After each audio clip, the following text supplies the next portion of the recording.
Баршаңызға қайырлы күн, каналыма қош келдіңіздер. Сіздермен бірге Алтынай. Бүгін сіздермен өте дәмді жұқа, қаншалықты жұқа болса да жыртылмайтын блинныйдың рецептісімен бөлісейін деп отырмын.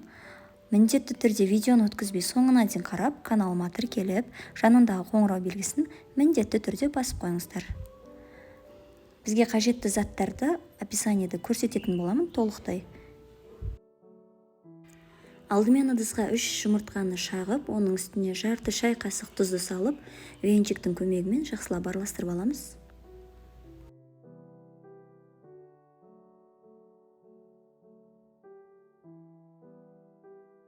Жұмыртқаның үстіне 3 шай қасық құмшекерді салып, тағы да венчиктің көмегімен жақсылап араластырып алатын боламыз.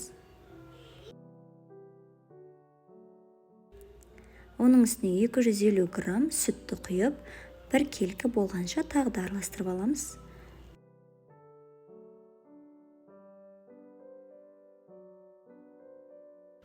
Оның үстіне 250 грамм ұнды саламыз, яғни барлығын емес, бірінші жартысын салып араластырып алғаннан кейін, екінші жартысын тағы да салып, бір масса болғанша араластырып аламыз. Венчиктің көмегімен немесе миксердің көмегімен жасасаңыздар болады. Ішінде түйіршіктердің қалып кетпеуін қадағалаңыздар. Мен ылғи да осы рецептімен жасаймын. Өте керемет болып шығады. Сіздерге де осы рецептімен жасауға кеңес беремін.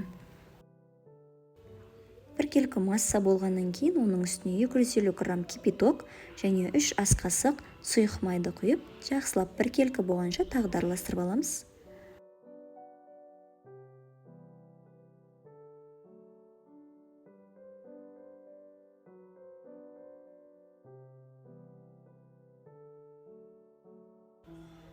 Массамыз осылай қатты сұйық емес, қатты қою емес, орташа сұйықтықта дайын болды.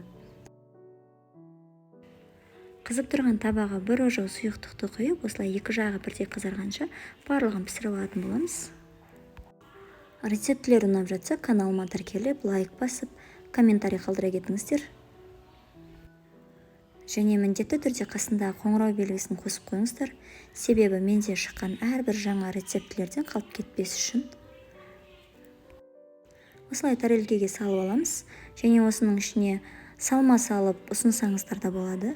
Біздің блинныларымыз дайын болды. Барлықтарыңызға ас болсын.